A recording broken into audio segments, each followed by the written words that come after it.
Ten ગ્રામ પંચાયતના મહિલા સરપંચ વિરુદ્ધ આપખુદશાહી અને ગેરરીતિની ફરિયાદ કરતું આવેદન અપાયું હતું. જોકે સરપંચ દ્વારા આક્ષેપો ફગાવી તમામ ફરિયાદો પાયાવિહોણી ગણાવી છે. બારડોલી તાલુકાની ટેન ગ્રામ પંચાયતમાં મહિલા સરપંચ પદે ચૂંટાયેલા રીના ચૌધરી વિરુદ્ધ પંચાયતના શાસનમાં મનસ્વી વર્તન, ગેરરીતિ તથા આપખુદ વલણ રખાતું હોય તેવી રજૂઆત સાથે ગ્રામ પંચાયતના અન્ય સદસ્યોએ બારડોલી તાલુકા વિકાસ અધિકારીને ફરિયાદ કરતું લેખિત આવેદન આપ્યું હતું. ટેન ગ્રામ પંચાયતના ડેપ્યુટી સરપંચ સંજય ચૌધરીએ અને તથા અન્ય સભ્યોએ બારડોલી તાલુકા વિકાસ અધિકારી વિભૂતિ સેવકને સામૂહિક સ્વરૂપે રજૂઆત કરી હતી. મારું નામ સંજયભાઈ પ્રવીણભાઈ ચૌધરી છે. હું ટેન ગ્રામ પંચાયતમાં ડેપ્યુટી સરપંચ તરીકેના હોદ્દા પર છું. આજે 29/8/2024ના રોજ અમે તાલુકા વિકાસ અધિકારી શ્રીને આવેદનપત્ર આપવા આવ્યા છે. કારણ કે અમારા ગામમાં મોટો ભ્રષ્ટાચાર થઈ રહ્યો હોય એવું લાગે છે. કારણ કે સામાન્ય સભામાં કોઈ પણ પ્રકારનો ઠરાવ બુક અમને બતાવવામાં આવ્યું નથી. છેલ્લા 3 વર્ષથી અમને ઠરાવ બુક જોવા પણ આપી નથી. અને અમને એવું લાગે છે કે એ લોકો બારોબાર સામાન્ય સભા પટે ને બારોબાર એ લોકો અંદર વધારે પડતું લખાણ કરે છે. એટલા માટે અમે બેનને અહીંયા રજૂઆત કરવા આવ્યા છે કે આનું કડક પગલાં લેવામાં આવે. આગામી 31 ઓગસ્ટના દિવસે ગ્રામ પંચાયતની યોજાનારી સામાન્ય સભામાં સરપંચ અને તલાટીએ કાઢેલા એજન્ડાના કામો બાબતે અન્ય સદસ્યોને લેખિત માહિતી આપવાનું જણાવતા રજૂઆત કરી હતી કે આગામી સામાન્ય સભામાં આવક જાવકના હિસાબ વાંચનમાં લઈને મંજૂર કરવા ઠરાવ હોવા છતાં હિસાબોની કોઈપણ પ્રકારની જાણકારી સાથી પક્ષોને આપવામાં આવી નથી. જોકે આ તમામ ફરિયાદ મામલે તેમના સરપંચ સાથે વાત કરતા તેમણે આક્ષેપો ફગાવી દીધા હતા અને ખોટી રીતે વારંવાર ફરિયાદ કરતા હોવાનો રડિયો આપ્યો હતો. સાંભળીએ. જે આપણા 6 સભ્યો દ્વારા એક ગઈકાલે આવેદનપત્ર આપવામાં આવ્યું છે કે મનસ્વી કહું છે સરપંચની અને તલાટી બીજું એજન્ડાની કોપી એટલે કે બુક છે તે 3 વર્ષથી બતાવવામાં નથી આવતી એ લોકો આક્ષેપ કર્યા છે. આપની વાત શું કામ એ લોકો આ બીજી વખત મારી પાસે આક્ષેપો કર્યા છે. તદ્દન પાયાવિહોણા આક્ષેપો છે. અમારી મિટિંગ હજુ 31 તારીખે લેવાની છે, એટલે કે આવતીકાલે અમારી મિટિંગ છે.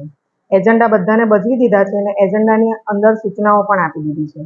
હવે એજન્ડા બજવે તે દિવસ મિટિંગના દિવસે અમારે પેમેન્ટની ચર્ચા પણ વાંચન કરી લે છે તલાટી, અને અરજીઓ પણ એ લોકોને બધી જ આપી દે છે કે તમે અરજીઓ વાંચન કરી લેજો, પણ એ લોકો કોઈ અરજી વાંચતું નથી. અને અગાઉ કામ થયા છે તેની ચર્ચા મેં ડેપ્યુટી સરપંચ સંજયભાઈને મેં આ ફોનમાં વોટ્સઅપ પર બધી કામની વિગતો મેં મોકલી છે એમને. એટલે એમને ખ્યાલ ન હોય કે મેં આ કામ જાણતો નથી, તો એ તદ્દન ખોટી વસ્તુ છે. અને અગાઉ પણ મારા પર આ ભ્રષ્ટાચારનો આરોપ લગાવ્યો હતો.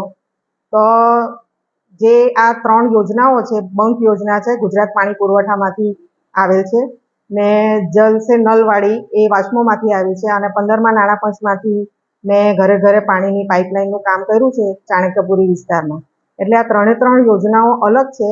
અને ગુજરાત પાણી પુરવઠા વિભાગ દ્વારા મોટી રકમ હોય પંચાયતમાં એ પેમેન્ટ કરવામાં આવતું નથી. એ ટેન્ડર દ્વારા ડાયરેક્ટ જ જે તે ખાતામાં ગ્રાન્ટ મળી જાય છે. અને બીજું મારે એ કહેવું છે કે ગઈકાલે એ લોકો તાલુકા પંચાયતમાં જે આવેદનપત્ર આપી આવ્યા, તે આવેદનપત્રમાં એ લોકો એવું કહે છે કે અમને કોઈ જાતની જાણ કરવામાં આવતી નથી. તો દરેક વસ્તુની જાણ હું વોટ્સઅપ પર સંજયભાઈને મોકલી આપું છું. અને એ લોકોએ જે આવેદનપત્ર આપ્યું છે તેમાં ખરેખર જે સભ્યોએ હાજર રહેવું જોઈએ તે સભ્યો હાજર રહ્યા નથી. એની જગ્યાએ આપણા નીતાબેન ગાંધીનગર, જેમનું કહેવું છે કે હું સરકારી નોકરી કરું છું, તેમની કાયમ અરજી આવે છે. અને ધારાસભ્યશ્રીના ડ્રાઈવર ભરતભાઈ ચૌધરી, જેઓ પંચાયતમાં કોઈ ચૂંટાયેલ પ્રતિનિધિ નથી, તો તે પણ તે આવેદનપત્ર ત્યાં આપવા આવ્યા હતા. અને પરેશ નાયકા એ ગત ચૂંટણીમાં મારી સામે હારી ગયા હતા, તો તે બધી હાર પચાવી શક્યા નથી. માટે એ લોકો વારે ઘડીએ મને આ રીતે માનસિક ત્રાસ આપીને, હેરેસમેન્ટ કરીને, મારા પર આવા પાયાવિહોણ આક્ષેપ કરીને મને બદનામ કરવાની કોશિશ કરે છે. અને આખું દર વખતે તેમ ગામ કરીને તેમ ગામને પણ બદનામ કરવાની કોશિશ કરે છે. જ્યારે તળાવનો મુદ્દો ચાલતો હતો, ત્યારે તળાવ પ્રદૂષિત થવાનું હતું, ત્યારે આંદોલનમાં નીકળ્યા હતા, ત્યારે આ ત્રણેય ગામના આગેવાનો જે અત્યારે ગામનો ભ્રષ્ટાચાર કરે છે એવું બતાવે છે. તે ત્રણે ત્રણ વ્યક્તિઓ ત્યારે તે સમયે ક્યાં ગઈ હતી તે મારે પૂછવું છે એ લોકોને. અને કામની ચકાસણી કરવી હોય તો મને વાંધો નથી. અમારું જે પણ કામ છે તે દરેક જગ્યાએ પર કરેલું જ છે અને મને કોઈ વાંધો નથી આમાં. અને એ કહેવા માંગતા હોય એ લોકો કે અમને કંઈ બતાવતા નથી, તો તલાટી સાથે પણ તમે ચર્ચા કરીને વાત કરી શકો છો કે અમે દરેક વસ્તુ એ લોકોને બતાવી દઈએ છીએ અને કામોની ચર્ચા પણ અમે કરી લઈએ છીએ. અને આ જે ગુજરાત પાણી પુરવઠાની જે યોજનાનું મારા ગઈ સમયે ભ્રષ્ટાચારનો આરોપ કર્યો હતો, તેમાં 22 ગામોમાં યોજના ચાલુ કરી છે. એ કડોદમાં છે મંત્રીશ્રી, આપણા માનનીય મંત્રીશ્રી કુંવરજી સાહેબ બાવળિયાએ આ ખાતમુહૂર્ત કર્યું હતું. અને આ ખાતમુહૂર્ત 22 ગામમાં આ યોજનાની ચાલે છે. તો તમે 22 ગામમાં પણ તપાસ કરીને આ યોજના વિશે જાણી લેજો, જે અમારા ગામમાં અત્યારે વૃંદાવન પાર્કમાં કરેલી છે.